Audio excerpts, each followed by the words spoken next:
ಒಂದು ಜಾನಪದ ಗೀತೆಯನ್ನು ಹಾಡ್ತೇನೆ. ನಿಮ್ಮ ಹೆಸರು ಹೇಳು ಫಸ್ಟ್. ಹೆಸರು? ನಮ್ಮ ಹೆಸರು ಯಲ್ಲಪ್ಪ ಭಂಡಾರದಾರ್, ಊರು ಹೊಸಪೇಟೆ. ಜಾನಪದ ಕಲಾವಿದರು. ಮೊದಲಿಗೆ ಹಳ್ಳಿಯ ಗೌಡನ ಮಗ ನಾಟಕವನ್ನು ಕಟ್ಟಿರ್ತಾನೆ.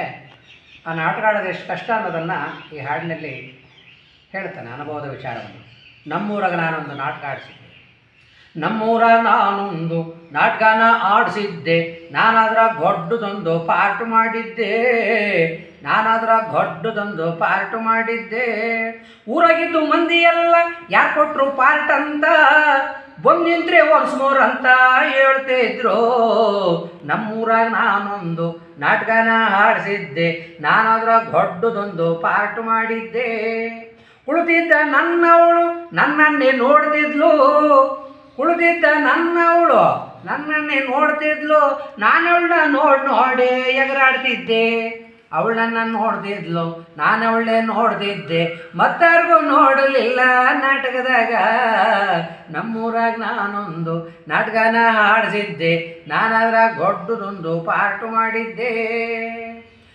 ನಾಟಕ ಆಡಿಸೋದೇನೋ ಹುಡುಗಾಟಿಕೆ ಮಾತಲ್ಲ, ನಾನು ಮಾಡಿದ್ರು ಪಾರ್ಟಿಗೆ ಕೊನೆಗೆ ಸಾಯ ಸೀನಿತ್ತು. ಮಾತಾಡಿ ಸತ್ತೋದ್ರೂ ಪರದೆ ಬಿಡಲಿಲ್ಲ. ಎಷ್ಟೊತ್ತಂತ ನೋಡಲಿ ನಾನು ಎದ್ದೋನೇ ಬೈದು ಬಿಟ್ಟೆ, ಅದಕ್ಕೂ ಒನ್ಸ್ ಮೋರ್ ಅಂತ ಹೇಳಿಬಿಟ್ರು. ನಮ್ಮೂರಾಗ ನಾನೊಂದು ನಾಟಕನ ಆಡಿಸಿದ್ದೆ, ನಾನಾದ್ರ ದೊಡ್ಡದೊಂದು ಪಾರ್ಟ್ ಮಾಡಿದ್ದೆ. ನಾಟಕೇನು ಆಡಿಸಿಬಿಟ್ಟೆ, 4,000 ಖರ್ಚಾಯಿತು. ಇವಾಗ ಲಕ್ಷ ರೂಪಾಯಿ ಬೇಕು ಬಿಡ್ರಿ. ನಾಟಕೇನು ಆಡಿಸ್ಬಿಟ್ಟೆ, 4,000 ಖರ್ಚಾಯಿತು. 4 ಊರಿಗೆ ಎರೆ ಹೊಲ ಎಗರೆ ಹೋಯ್ತು.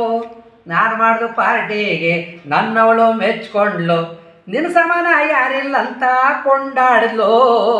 ನಮ್ಮೂರಾಗ ನಾನೊಂದು ನಾಟಕನ ಆಡಿಸಿದ್ದೆ, ನಾನಾದ್ರೂ ದೊಡ್ಡದೊಂದು ಪಾರ್ಟ್ ಮಾಡಿದ್ದೆ. ನಾಟಕ ಆಡಿಸೋದೇನು ಹುಡುಗಾಟಿಕೆ ಮಾತಲ್ಲ, ನಾಚಿಕೆ ಬಿಟ್ಟು ಮಾಡಿದ್ರೇನೇ ಜನ ಮೆಚ್ಚೋದು. ಗೌಡ್ರ ಮಗ ನಾನೆಂಬ ಜಂಬನ ಮಾಡಿದ್ಕೆ ತುಂಬಿದ ಸೈನಿಗಿಂತ ಕಡೆ ಅನಿಸ್ಕೊಂಡೆ.